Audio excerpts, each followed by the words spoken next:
All right, Mr. Walker, we are live. Are you ready to kick this thing off, brother? I'm definitely ready to kick this thing off. Let's do it. KTTV, giving you what you need.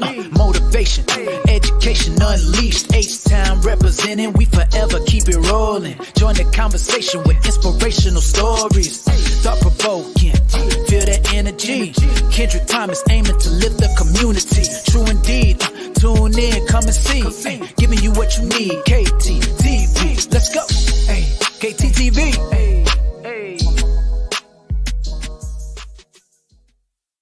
Man, I feel like Black Panther. What do you say? That never gets old. What do you do, KTTV? This is KT, and I'm coming at you live with another episode of Education Unleashed. And on tonight's episode, hold on. I have none other than the OG himself, your favorite uncle. I seen you running today too, man. I seen that energy. Mr. Mike Walker, man, Region 4. How you doing tonight, brother? I'm doing great. I'm doing well, man. Good to see you. Good to be on. Thank you for taking some time out to come in, bring us a little bit of the work and everything that you got going tonight. It's so important that we take advantage of these moments because we got that time coming up, man, where people starting to apply, these interviews starting to go. So being able to hear from the man himself, man, I do appreciate you for taking some time out the busy schedule to come on, man. My pleasure indeed. I'm excited to be with you. Yes, sir. So before we get anything started, man, and jump into the show, I always like to do a wellness check, man, and just ask you, brother, how have you been doing? As you've been running around these districts, doing these trainings in different places, how are you keeping it all together for the home and family? Well, man, I'm doing well. I'm blessed. My family is well. That my wife and my son. My son is 17. He's doing well. You know, my wife is an assistant principal. She's in her second year. She's doing well. I'm doing well. I mean, I've been busy. I'm working on my doctorate degree at Baylor. I'm doing the trainings, of course, through Region 4, but it's all good, man. I'm excited. I'm thankful for all of the opportunities that I have.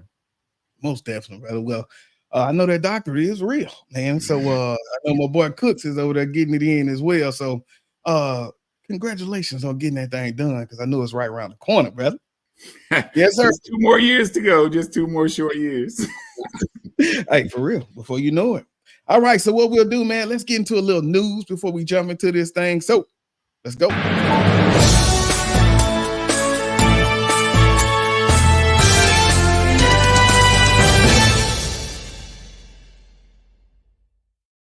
Nice news. I always talk about the school voucher programs. When we think about the importance of where they are trying to take education versus where we wanted to go, we want to make sure we keep public funding in public school, right? Because when I was looking at the stats, I realized that almost in another state, almost 76% of the people who were voucher applicants were already people who were paying for private school. So why are we giving them the money, right? So what we have to do is we have to keep this thing inside of our schools. And so in our news, I always want to show you the importance of how things are building on the other side. And Governor Greg Abbott just got $6 million in December, right? And so he got this from dude named Jeff Yass. He's one of the richest people in Philadelphia. And so when you think about where that money coming from, why is this guy in Philadelphia working all the way down here, right? But when you think about who is getting that money, who is trying to maintain their richness, who is trying to do their thing, then this makes sense. And so it says he got the money December 18th. And so this guy is a co-founder of a Philadelphia-based investment firm, right? But he is one of the top proponents of school choice programs in the country. And so, man, over the last, 6 months, Abbott has raised $19 million.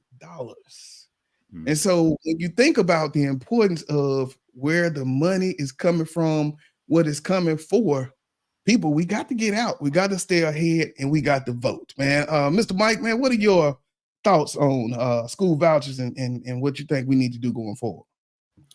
So I will just say this. It's the onus is on us as the public educators to keep doing all that we can to make sure that our schools are doing the best that they can. I don't know, obviously politically we see vouchers seemingly being more and more close to happening. But the key is if your school is doing well, if your school is thriving, then you can compete. That's the best that I can tell you.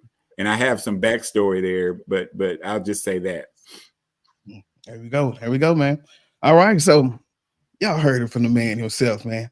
Shout out to Miss Alice Baker. Good evening, Miss Baker. How you doing? All right. So now what I want to do is like I say, anytime we can, I just want to hammer that thought in, kind of show us what's happening with that vouchers. As Mike says, it's looking closer than to not. And for that reason, like I said, it was voted down or turned down, a lot of scrutiny in 2023. But now those representatives that did turn it down or were against it, Abbott is now beginning to aim solely at those representatives. And so as he peels it back, right, things could be changing. And so that's why Mr. Walker said things are coming closer than not. So get out there and vote, people. Get out there and vote. I'll tell a crazy story, Ms. Mike. One time, we said we know that it's not going to be a Democrat, right? So then how do we get the person that's going to make the best decisions in the Republican Party for education? Dude, 1 year I showed up at the Republican voting station, dude, to vote in the primary. Say, man, when I tell you it got quiet when I walked in there, man, they say, man, what are you going to do? But once again, I was banding with educators who were trying to get the best because we was really picking the lesser of two evils. But I digress, man. All right, so now what we'll do, Mr. Mike, is I want to get that news. Let's take a quick break, and once we come back, we're gonna talk about this journey, brother. Is that good for you? It's excellent. Looking forward to it. All right, okay, y'all will be right. You see the drippy, I'm fitted up. Hop in my car and the giddy up. Secure the bag, yeah, I get the bus. Pick it up, pick it up, pick it up. You see the drippy, I'm fitted up. Hop in my car and the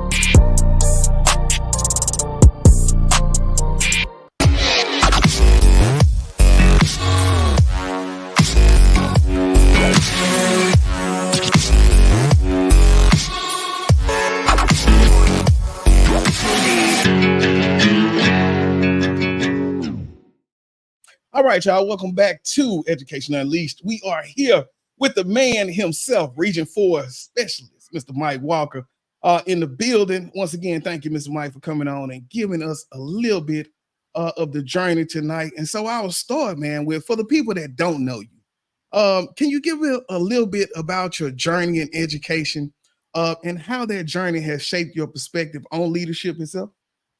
So thank you, sir, and excited to be on the show. Listen, my whole life feels like it has been a part of education. I mean, my parents were both teachers. And when I came through undergrad, I was actually considering being a lawyer. And at the time, I actually had to determine a minor, if you will, in college. And so my parents encouraged me to go through and make education my minor. I actually wound up double majoring. And I started student teaching, and the rest is history. I really loved it. And so I wound up being a teacher. That being said, this is my 29th, I think, going into my 30th year. So I was a teacher for 5 years, high school social studies teacher. Then I was a teacher coach for 2 years at a middle school. Then I became an assistant principal for 4 years. Did that at the secondary level. And then primarily middle school. And then I went into the principalship at the elementary. So for some people, you say, well, that's backwards. You went from high school to middle school to elementary.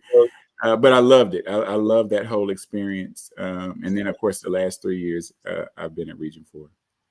Most definitely, man. And with all those roles, like, and when you think about that going backwards, how did the leadership kind of evolve, or those thoughts on leadership evolved, because you've been in so many various levels? Like, did it, like, how Yeah. did you start So out when I here? was a high school teacher, I thought about everything being departmentalized because in high school, that's what it was. If you're a history teacher, you taught history. You didn't worry about math or science. If somebody else did that. When I went to middle school, I kind of saw that kids were a little bit different. High schoolers, a little more advanced, but middle school kind of in between, kind of halfway between being a child and kind of trying to get to be more mature, and just seeing that piece. Middle school was fun. It was a lot of fun.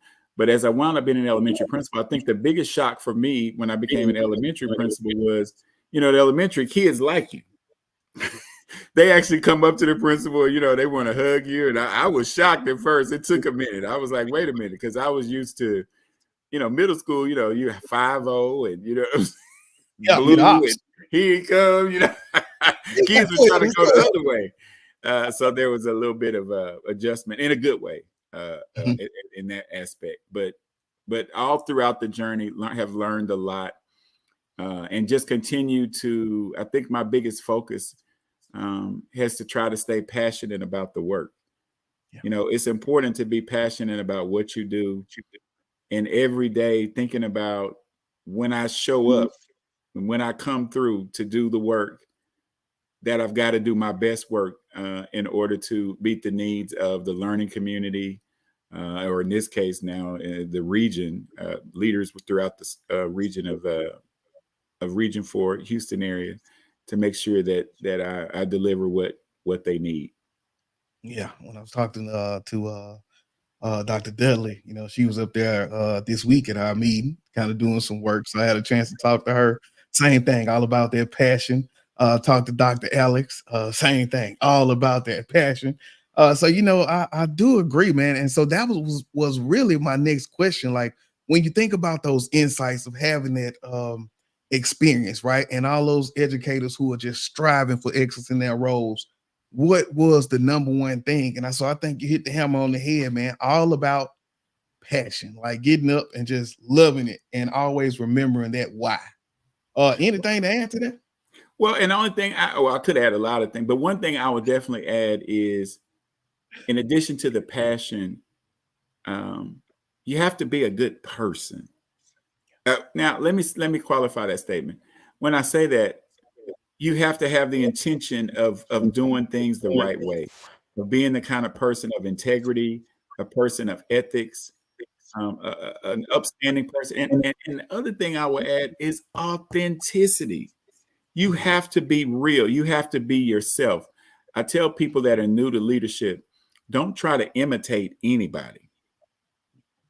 I think that's huge. Sometimes people try to imitate, somebody that they see that they think is a good leader.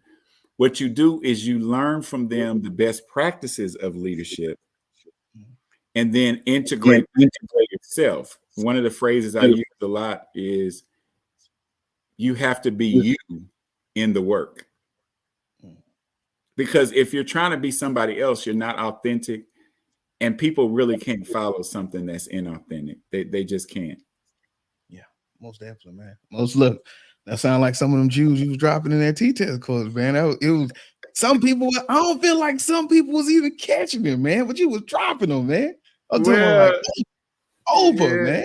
Hey, I mean, I'm thankful. I don't take it for granted. I share the things that I've been blessed to learn from others and just from my experience. So, Yeah, I yeah, try to man. share it. 25 years, 25 80 plus, man. Look, so when you're thinking about this, getting into a little bit of the leadership development, man. Mhm. What can you discuss the significance, I guess, of mentorship when it comes to when you're taking that step and you're getting that professional growth, and how you all kind of step in, I guess, in your role in Region 4?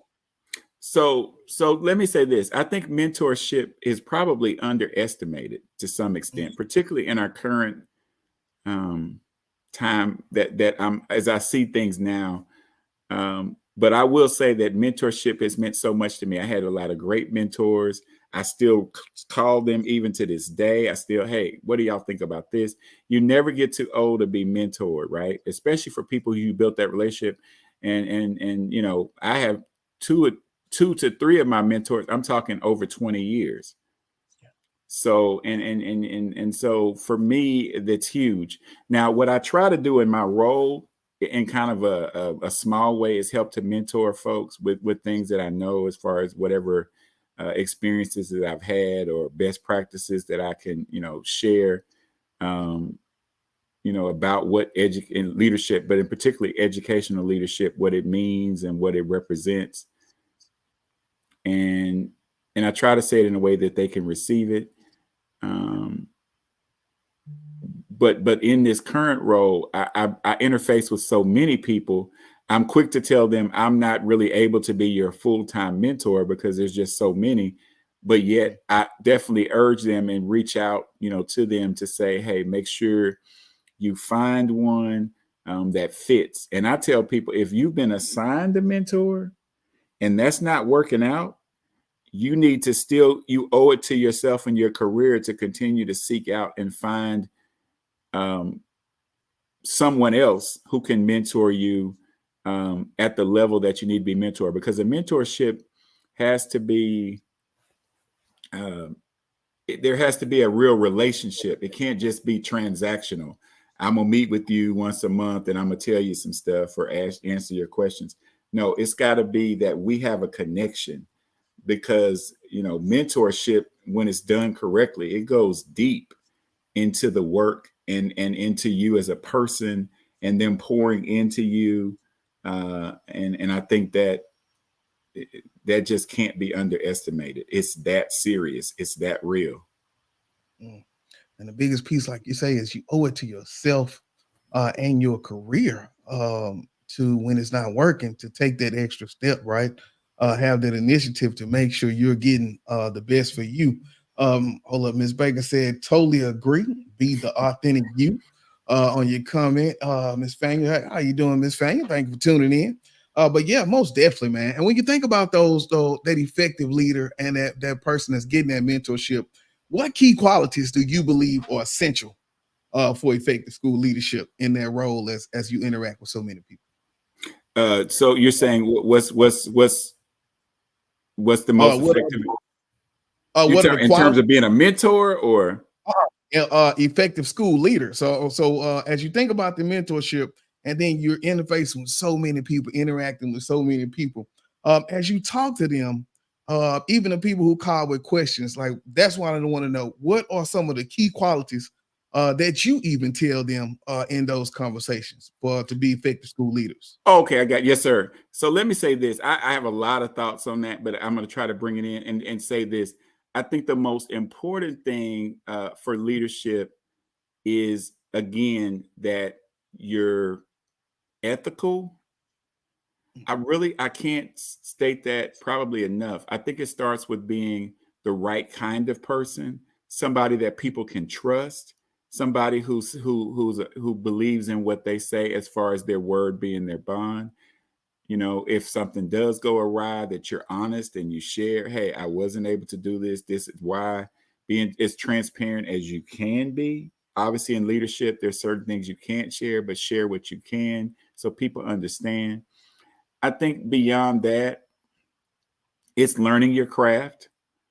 You're not going to know everything about, you know, every aspect of instruction, you know, depending on how many subjects may be taught in your school, but you need to know enough that you can support and help people to grow. Leaders have to be coaches. They have to be instructionally sound, particularly if I'm talking about an educational leader, right? But you have to have those components. But then I think beyond that, you have to be willing to grow yourself. You can't lead other people if you're not growing. You know, the old saying was, if you don't read, if you don't read, you can't lead. Yeah. I think that's real. And I think sometimes people miss that.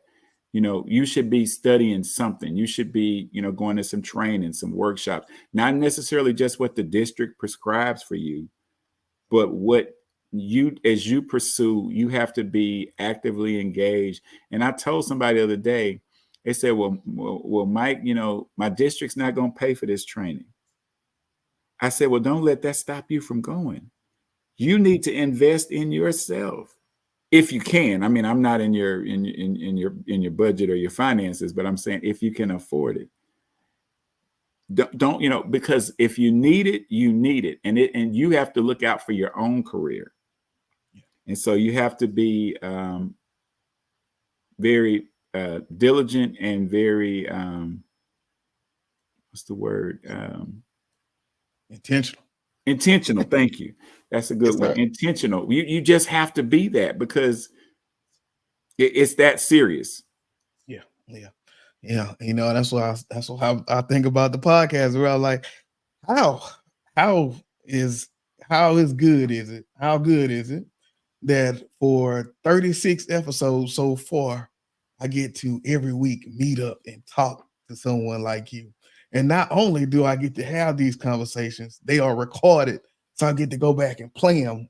I remember thinking about when people were getting ready for the principal interviews, and so they were going back, and I'm going to listen to the one about culture, I'm going to listen to the one about leadership, or something like this, and I would get so many text messages. And so man, I agree with that. And so I'm so thankful that I get to just hear these kind of situations and conversations over and over, and then that motivates me and preps me to go and find something, right? Because that was a word you said, because we get, especially in my role as the assistant principal, when you're thinking about doing it for 6-7 years, how comfortable, right, do you get to say, oh, I can do this with my eyes closed?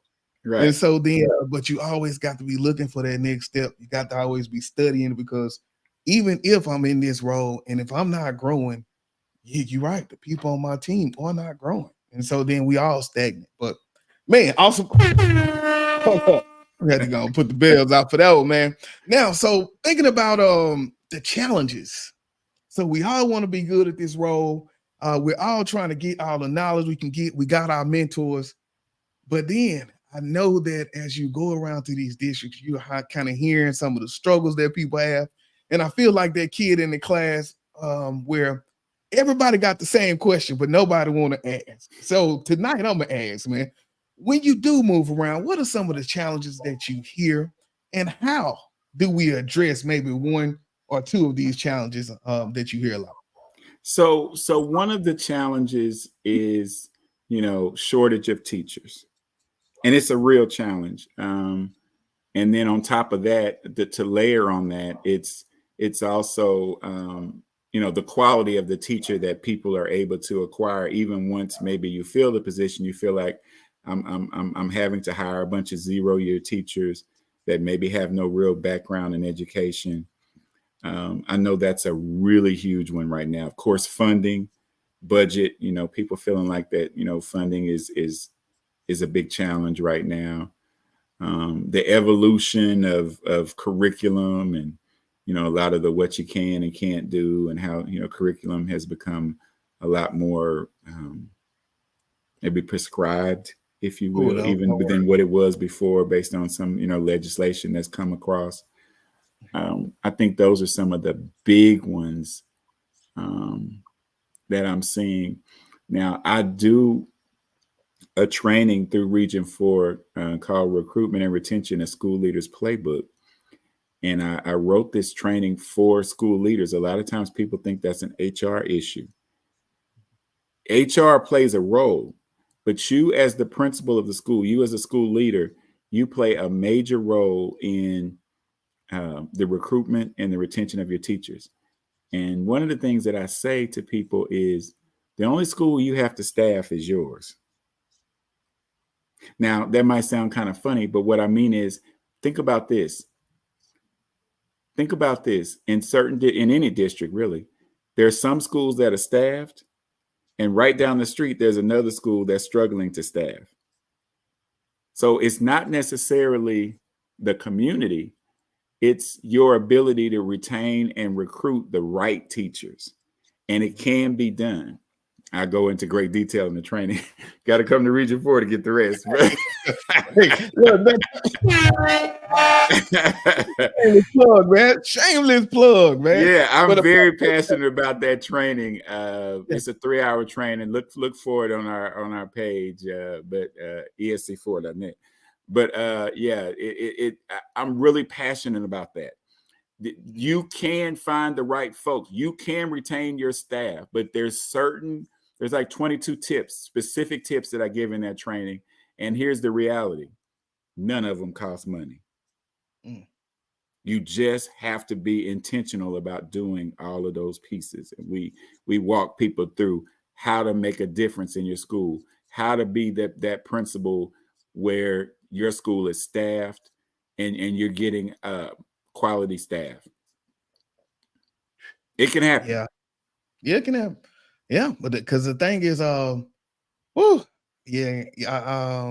is one, that associate teacher role, right? And so then you think about people who come in, a lot of them think it's easy, right? And so then when they come in, it's that work that you got to put in. And so I remember at the beginning of the year, I want to say like within that first 2 months, we maybe lost like 64, 65 of them, right? And it's just coming in, getting that work. And so being able to retain even those associate teachers who are in it for the passion, who want to get better, I think it's a skill set, and so you really got to be able to have that. So if you have not, y'all better check out that training, man, Mr. Mike. I'm gonna have to check that out myself, man. You might see me pull back up on the Zoom or something, man. Yeah, man. It's very affordable. It's a 3-hour training, but yeah, just feel free to reach out to me. But I'm passionate about it. I've trained it about 8 or 10 probably times total so far. But we're going to try to keep putting it in the mix because I know it's an issue for people. And a lot of people are hesitant because they feel like, oh, that's HR. Y'all, let me tell you, you have to know your role as a school leader. If you're waiting on HR to do it all for you, that's not how it goes. They can send you the best teacher possible. If you don't know the specific strategies and protocols and skills for retaining those great teachers, you'll find yourself still in want. Shorter than a midget on his knee.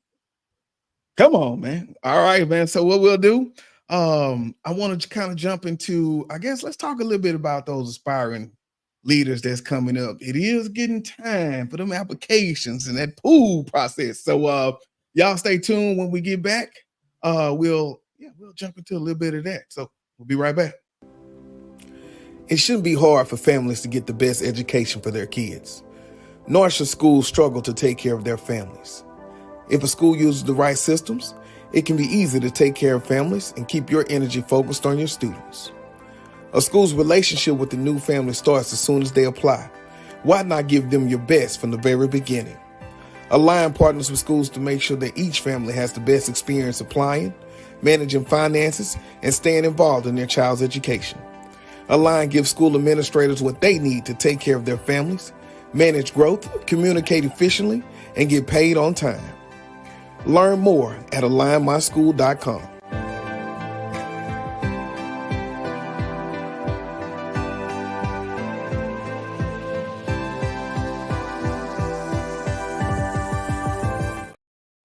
Oh, shout out to Align. Look, man. We love our sponsors. All right, y'all. Thank y'all so much for that.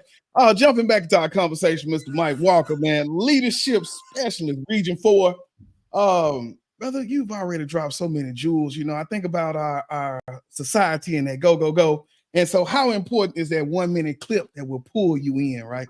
And so that is what we need, because if I can drop you something right there and maybe intrigue you, or something that will help you for the next day, that's what it's about, man. So turning our focus now to our aspiring school leaders. And for those leaders, I guess the first thing out the gate is, what advice do you have for navigating the path to becoming a school leader? So that's an excellent question, sir. And I get it a lot, like a lot. Walker, how do I become a principal? Or how to become an AP? So let me say this. The most important thing is to seek out leadership opportunities. Sometimes people are waiting on that role, but you want to find yourself leading from whatever role you're already in. If you're a classroom teacher, how do I step up to leadership opportunities? Talk to your principal. Hey, Be transparent. Don't be an undercover aspiring principal. You need to get there and say, look, can I be a team leader? Can I lead, some other facet of the campus, or at least apprentice with somebody who is. Those are the things, because people look for that when you apply to be an AP. Okay, well, what are some leadership things that you've done? You want to be able to point to some things that you've done and point to impact. People want to know what impact you've had. A lot of times when people fill out their resumes, it's so generic. If you say I was a teacher, I wrote lesson plans. We know that. Yeah. What kind of gains did you make with students? What interventions did you do? And what are the statistics behind that? My kids increased by 30%. That's what you want to say. Not, I taught, 3 different subjects. Well, okay, that's fine, but that doesn't stand out. People want to know, what did you lead and how did you impact based on whatever you led? And then once you do that, then that journey kind of pushes you forward. So you begin to read. I mentioned reading again, but read and study and prepare. Go to workshops, go to trainings. If something is available that you can go to where leaders are, there are a lot of organizations. There's HABSI, there's TEPSA, there's ASA, whatever. Find some organizations that you can become a part of, that will help you in your leadership quest. You need to, rub elbows with some leaders. Be willing to pay some sitting successful leaders. Say, hey, can I pay for your lunch? Can I just sit with you for 30 minutes and ask you some questions? Those are the kinds of things that you want to be doing in that reach. And then the last thing I would say, when you get to the interview process, right? Be careful about, and this might sound strange, but I'm going to tell you this, and this is my feeling about it. Don't over prepare. Sometimes people try so hard to figure out the perfect answer for every question. Now, I'm not saying don't be prepared. You do want to prepare, but if you over prepare, sometimes you say stuff because you think that's what you're supposed to say. And in that moment, sometimes you miss the authenticity of who you are. And as a result, I've told people this, the most scary thing is to get hired for a job that you really didn't want. Now, you may want to be an assistant principal, but think deeply about, what kind of school do I want to be at? What community do I want to be in? You need to ask yourself those questions. One of my mentors told me years ago, and I'll never forget this. She said, don't ever interview for the job you don't want. Sometimes we see people, they just do blanket, every vacancy that is for AP, they just apply, or principal, whatever it is. They just apply for everything, just blindly. Yeah. Well, something ought to shake out. I don't subscribe to that. Be careful, because if you get a job that you don't want and then you accept it, then now you're trying to figure out, how long do I need to be here? Yeah. You can't learn and grow. You can't thrive in an environment that you really don't want to be in. And then on the back end of that, I will say this. Also be careful, because if you start applying for stuff that you really don't want, just to kind of get the numbers or the odds up, then what happens is you wind up applying for jobs. And then if you are offered the job and you say, well, no, I don't want it, then you can come across as being flaky.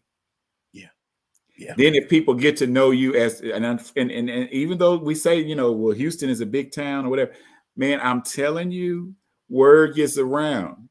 And people say, oh, I interviewed them, and man, they flake. You know what I'm saying? You be labeled before you know it. So you just want to be real careful with that, because your reputation at that point, at this next level of leadership, is huge. Your reputation will precede you, and sometimes even earlier than what you thought. Yeah. Come on, man. Woo! Boy, that's all right, y'all. We just gonna shut the podcast down for the night. That was drop the mic. Golly, man, that is a real one right there, Mr. Mike. Man, look, I'm telling you from experience. I'm saying this because I've seen so many people come through the pipeline. I was blessed because I had really good mentors who taught me a lot of what I just told you. And I took it for what it was. And I tried my best to operate in that way. I cannot stress authenticity enough. Yes, you're going to be professional and be your best self, but still be yourself. Because sometimes when you try to be the representative of what you think you need to be, sometimes if you do get the job, they're going back to the notes saying, well, remember you said this. You said you were going to do that. You're like, oh, well, wait a minute. Yeah, man. Wait, I was just playing, y'all. Yeah, Oh man, I mean, you were so busy trying to get the job. And don't get me wrong, I get it. A lot of people are excited and they really want to get that first opportunity, but you want that first opportunity to be a fit. Many years ago, one of my mentors, shout out to Michelle Darling, she was my first mentor. And what she told me was, look, an interview is a two-way street.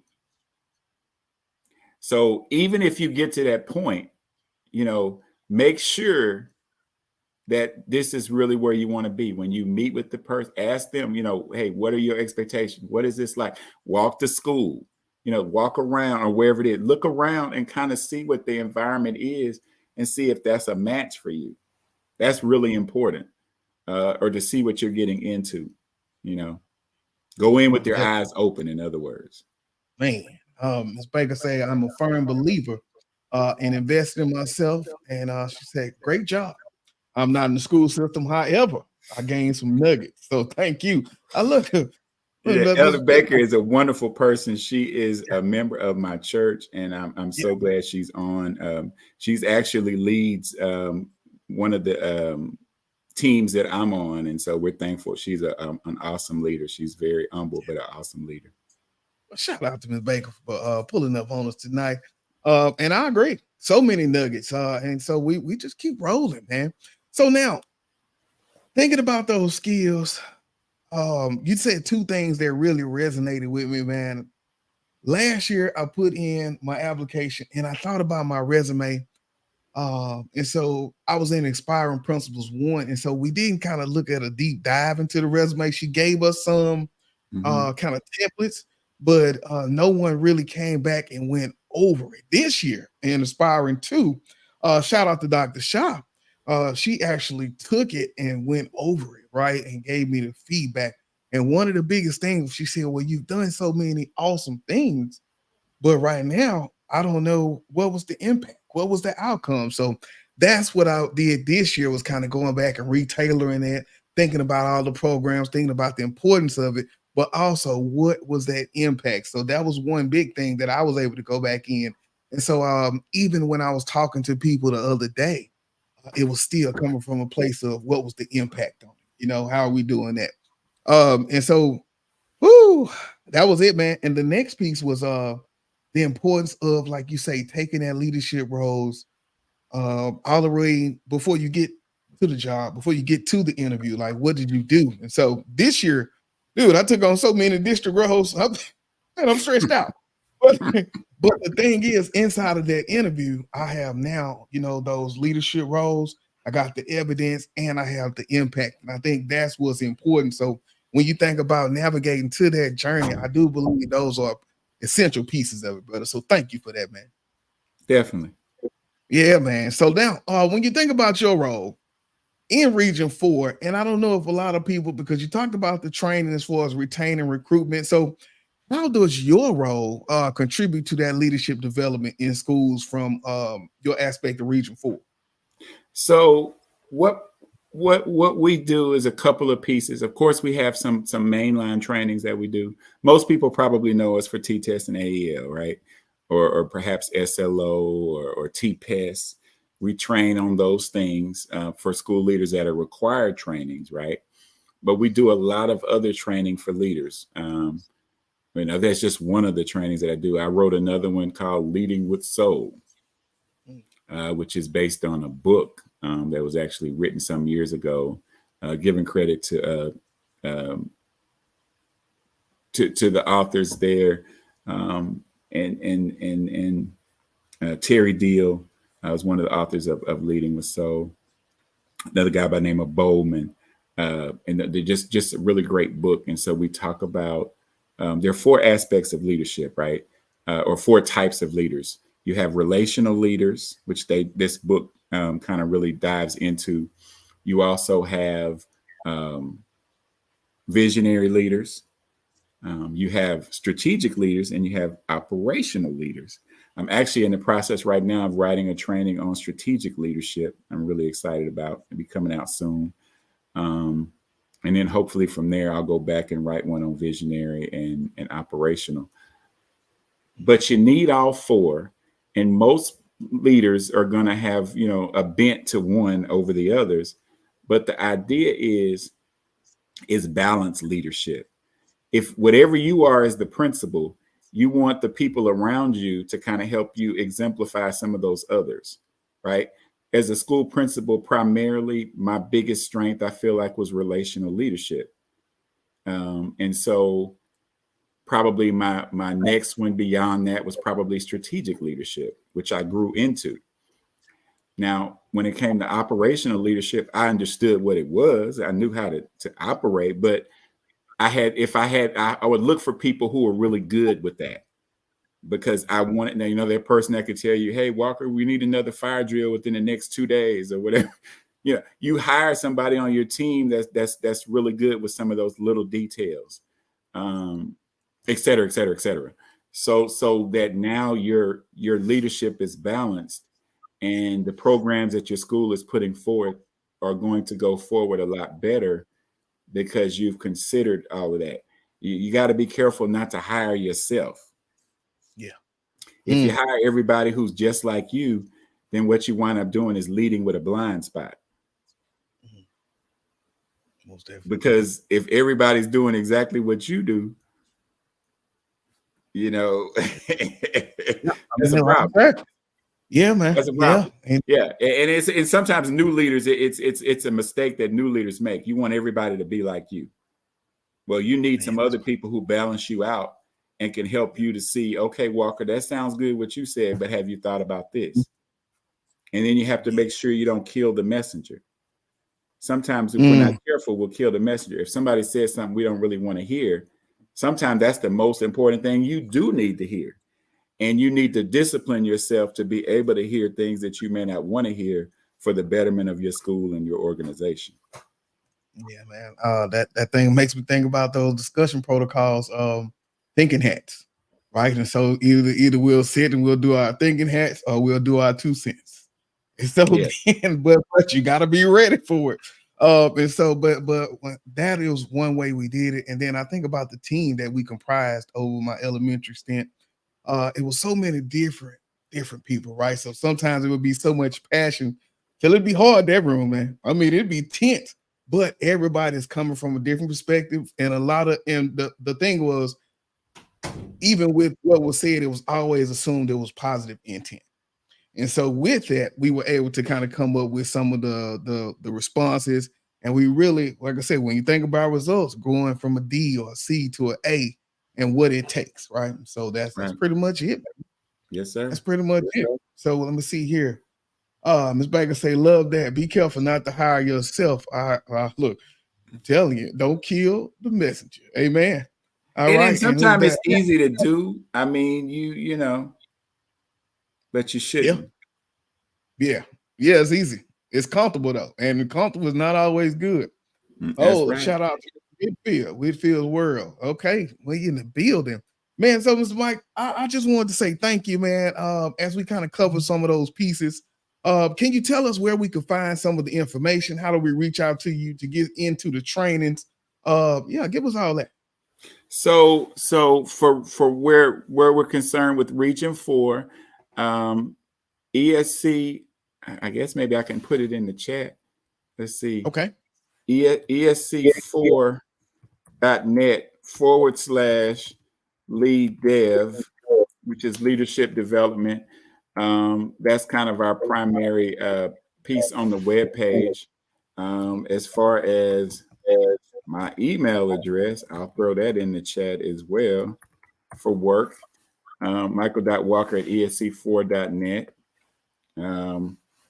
And I mean, you can reach me there, but I'll also put my office number in the chat.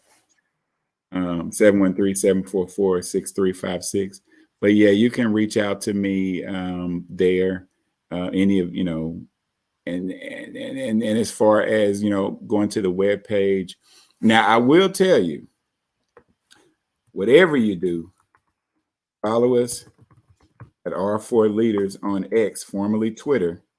Hey, because at R4 Leaders on X, formerly Twitter, follow us there. That's our X. I'm still getting you saying X, but our X page, if you will. And then, if anybody just wants to follow me, my page is kind of not too different from that one, other than I just add in, maybe a little bit of personal, pretty generic, but things maybe with my family or whatever. But you can certainly follow me as well. But I'm real big on X, formerly Twitter. I love that. I'm also on Facebook and all that. But most of the time, my heavy content, I tend to put it on X, formerly Twitter. So, yes. That's it, man. I appreciate you, man. So what we'll do, we'll take a break. And when we come back, we'll get into a little bit of this rapid fire with Mr. Mike. I got some good questions. So he's seen a little bit of these questions beforehand for the interview, but you don't know nothing about these. Y'all stay tuned. We put a pop out on him. All right. We will be right back.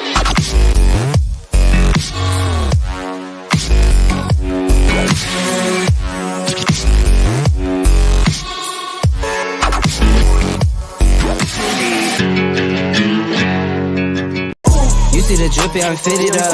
Hop in my car and a giddy up. Secure the bag, yeah, I get the bus. Pick it up, pick it up, pick it up. You see the drip, yeah, I'm fitted up. Hop in my car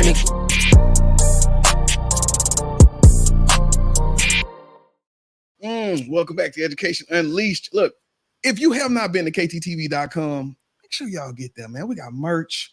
We got the book online, and I still got the bundles. This walk, I wrote a book called "A Pencil is the Least of My Worries." I think about we was in there with Dr. Dudley and Dr. Marsha, man. I gave her the books because that was my first meeting I was at since I kind of was giving them out and kind of doing the promo. So I gave her the books, and it was just something on the slide, But then all of a sudden, she said, "Well, did you give this in celebrations?" I say, "No." Here we go. So now she brought the books up. Everybody know I got the books. But when you think about campuses that are maybe 98% other than African American, but your population is 88% African American, how do we bridge that gap? Right? What do we do? How do we teach those teachers empathy versus sympathy when they are talking to those kids? And so this book, me and Kafele was, man, I talked to him, he inboxed him, he came on the show. And so then we just talking about this. And so my boys club way back in 2015 became from the book of him motivating minority males to achieve, right? And so ever since then, we just been keeping that going. So, man, if y'all have not, make sure y'all get it. But now, let's jump into a little bit of this rapid fire. Go hard, or go home, go home, go hard, or go home. All right, look, Mr. Mike, we are going to go through this rapid fire, and I told you my reason for this is I don't like to talk about education in this segment. We talk about some of the other things outside to show people, regardless of how much we talk about this leadership, how often you see us at the school park there, we still human. We still do other stuff too. When a kid said, "Man, you shop at Walmart?" He was really surprised that I was in Walmart. So I always like to show that human side, man. So we'll go through 10 questions. Don't think about it. Just react to it. That's what my friends say when I'm lifting 315 pounds with bench press. Don't think about it. Just react to it. So if you could have any superpower for the day, what would it be? I love to fly. Oh, hey, there you go, man. What's your go-to karaoke song? Oh my gosh. Hey. Probably something from Rocky. I don't know. I'm nerdy like that, but I really like the Rocky songs. Come on, Eye of the Tiger, man. Eye of the Tiger. Yeah, I love that. I just do. I don't know. It does. If you could travel back in time, what era would you visit?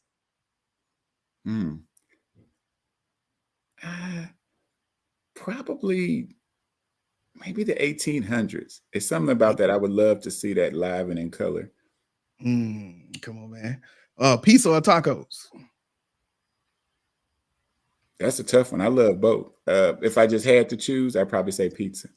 Pizza? Come on, man. I don't know, man. I'm tacos, man. I'm struggling, man. All right. What's the most unusual talent you have? Ooh, most unusual talent? I told you, man. We gonna know more about you tonight, man. That's a good. I really don't think very often about any unusual talents that I have. I might have to pass on that one. Not that I don't want to share. I can't think of anything. Okay. If you're a character in a movie, who would it be? Oh man. Wow. I think I would like to be something that James Earl Jones was, man. I just love how he acts and his voice and his demeanor and just his whole essence, man. I would love to have that deep voice that he has and the presence that he has on stage. I probably anything he was in. The Field of Dreams, man. I love that movie. He played in that movie. I could see that. Yeah, man. I was thinking about Mufasa. Come on, man. Yeah, now he was the man with Mufasa too, man. You know what I'm saying? He just has that presence. Yeah, man. Beach vacation or mountain retreat? Beach vacation for sure. Okay, give me a little tan on, man. If you could meet any historical figure, who would it be and why? Wow. Well, hopefully one day it will happen. I'd love to meet Jesus the Christ. Hey, outside of him, do they have to be alive or you talking about somebody that's alive now? Yeah. Wait a minute. Can you hear me? Oh, yeah. Yeah, probably. I would like to meet Barack Obama. Hold on, wait a minute. I can't get my camera. Can you see me, man? I can't see my Not now. It's just like it's spinning. I can hear you just fine. Okay. Wait a minute. That's how it be when you do that live. Don't tell them what you gonna get. Okay, wait a minute. I'm finna okay, I don't know what. But we gonna keep on rolling, brother. Because we got no worries. I can hear you just fine. What is your guilty pleasure TV show or movie? Ooh. Man, probably movies. I like movies that are real inspirational. That's what I kind of enjoy. I even like animated movies to a great degree, probably more than the average adult, especially if they have a message. So, I mean, any of those, if I just had to pick one, I mean, one of the ones that's probably maybe some people would see as cheesy, but I love is Rudy. Come on, man. I love that movie about the football player in Notre Dame. Yeah, Notre Dame. Yeah, that's a classic. It's just something about it, the underdog. People never believed in him. I like those kind of movies. And I'm going to say, I think we're going to pull from this movie. I already can feel this answer. But the last question for rapid fire, if you had a theme song that played whenever you entered the room, where would it be? Oh, wow. I think it might be Eye of the Tiger. I really do. I'm not gonna lie, man. If I just had to, I mean, that might sound cheesy to some people, but I mean, I'm all about let's do this. Let's get it done. Let's go after it. Let's give it everything we've got. That's kind of who I am. So maybe that's why. Man, I can dig it. All right, y'all. That was our rapid fire. What I'm gonna do is I'm gonna go to break real quick, and then I'm gonna figure out how to fix this camera thing, and we're gonna be back rolling. So we'll be right back. You see the drippy, I'm fitted up. Hop in my car and the giddy up. Secure the bag, yeah, I get the bus. Pick it up. You see the drippy, I'm fitted up. Hop in my car and the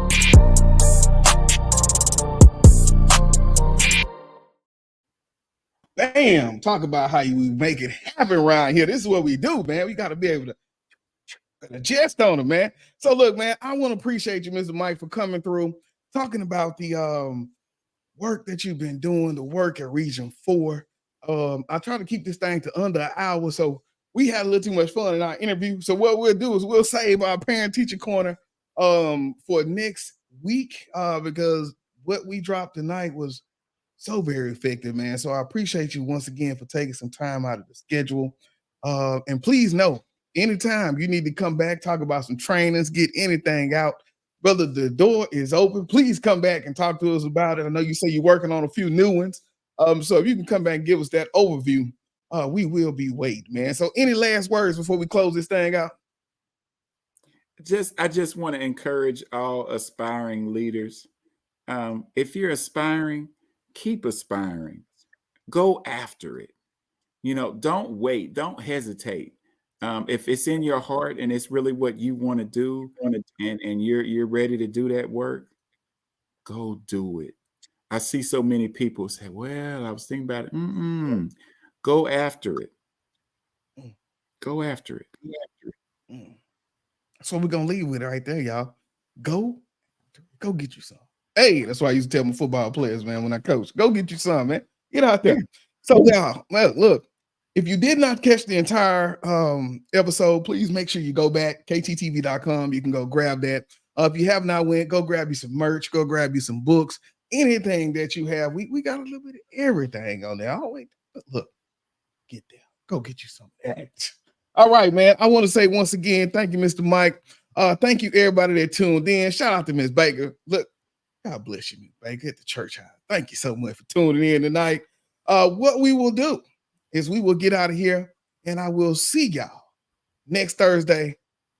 Oh, yeah.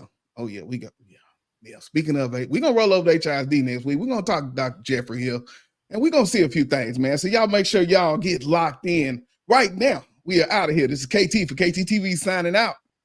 100. This is Darnell with Broadcast Houston. This is Dr. Tamara Beckford. Hey, this is Candace. This is London Underwood. This is Kirsten Bass with Inner City Greens, and you're watching. Y'all are now tuned in to KTTV. KTTV.